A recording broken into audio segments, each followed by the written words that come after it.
नमस्कार. चला तर आज आपण बनवूया घरच्या घरी अगदी हॉटेलसारखा कुरकुरीत आणि perfect south Indian style dosa. याची पद्धत इतकी सोपी आहे की कोणीही बनवू शकेल. जरा विचार करा, तो हॉटेलमध्ये मिळतो ना कागदासारखा पातळ, एकदम कुरकुरीत आणि मस्त सोनेरी रंगाचा डोसा, तोच आता घरी बनवता आला तर? ही इच्छा खूप जणांची असते, बरोबर ना? चला तर मग आज ही इच्छा पूर्णच करूया. चला तर मग कामाला लागूया. कोणताही पदार्थ उत्तम बनायचा असेल तर त्याचा पाया मजबूत हवा, आणि तो पाया म्हणजे योग्य साहित्य आणि अगदी अचूक पहिली पायरी. साहित्य खूप साधं आहे, जे आपल्या घरात सहज मिळतं. 2 कप तांदूळ, त्याला अर्धा कप उडीद डाळ आणि हो, 1 चमचा मेथी दाणे. हे मेथी दाणे आपलं सिक्रेट आहे. यामुळेच बॅटरला छान आंबूस चव येते आणि दोशाला तो सुंदर सोनेरी रंग मिळतो. तर मग पहिली आणि सगळ्यात महत्त्वाची स्टेप, तांदूळ, डाळ आणि मेथी दाणे एकत्र करायचे आणि 2-3 वेळा स्वच्छ पाण्याने धुवायचे. यामुळे काय होतं की त्यातली सगळी धूळ आणि स्टार्च निघून जातो आणि आपलं बॅटर एकदम छान तयार होतं. आणि हो, एक गोष्ट लक्षातच ठेवा, हे सगळं मिश्रण कमीत कमी 6 ते 8 तास तरी भिजायलाच हवं.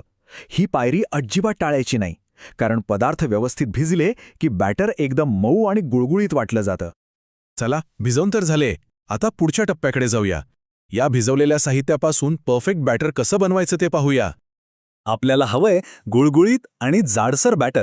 म्हणजे ते अगदी रव्यासारखं खरखरीत नको आणि एकदम पाण्यासारखं पातळही नको. कारण जर बॅटर जास्तच पातळ झालं ना, तर डोसा तव्यावर नीट पसरताच येणार नाही. आता एक सोपी पण खूप कामाची युक्ती लक्षात ठेवा. बॅटर वाटताना एकदम सगळं पाणी ओतू नका. मिक्सरमध्ये थोडं थोडं पाणी घालत वाटा. यामुळे बॅटरची कन्सिस्टन्सी आपल्या कंट्रोलमध्ये राहते. आता आपण या प्रोसेसमधल्या सगळ्याच जादुई भागाकडे आलो आहोत, जिथे आपलं साधंसं बॅटर एका अप्रतिम चवीच्या दोशासाठी तयार होतं. आणि तो टप्पा म्हणजे आंबवणे, म्हणजेच फर्मेंटेशन. आंबवण्याने काय फरक पडतो ते बघा. सुरुवातीला आपलं बॅटर सपाट दिसतं, पण आंबटल्यानंतर ते मस्त फुलून जवळजवळ दुप्पट होतं आणि त्याला एक हलकासा आंबट वास येतो. हीच आहे यशस्वी फर्मेंटेशनची खरी ओळख. याची प्रक्रिया अगदी सोपी आहे. बॅटरमध्ये मीठ घालून नीट मिक्स करा आणि भांड्यावर झाकण ठेवून 8 ते 10 तास कोणत्याही उबदार ठिकाणी ठेवून द्या. थंडीच्या दिवसात थोडा जास्त वेळ लागू शकतो, पण या वेळेत नैसर्गिक यीस्ट आपलं काम करतं आणि बॅटर तयार होतं. बॅटर तर एकदम तयार आहे. आता वेळ आली आहे त्या रोमांचक क्षणाची, जेव्हा आपण या बॅटरपासून कुरकुरीत सोनेरी डोसे बनवण्याची कला शिकणार आहोत. सुरुवात करूया तवा तयार करण्यापासून. तवा मध्यम आचेवर चांगला गरम होऊ द्या. मग त्यावर थोडे पाणी शिंपडा आणि लगेच एका स्वच्छ कापडाने पुसून घ्या. या छोट्याशा ट्रिकमुळे तव्याचं तापमान एकदम बरोबर होतं आणि डोसा अजिबात चिकटत नाही.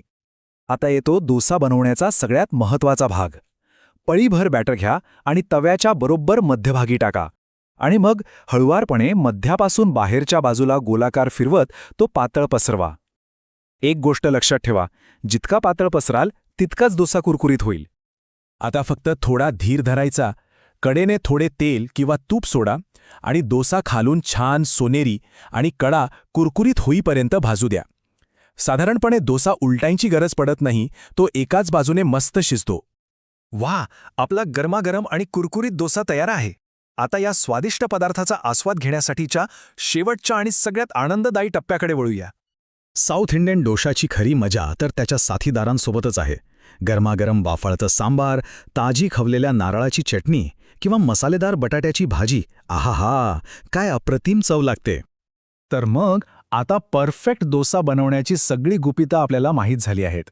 आता विचार करा, जेव्हा घरी असा कुरकुरीत डोसा तयार असेल, तेव्हा तो सांबारसोबत खाणार की चटणीसोबत?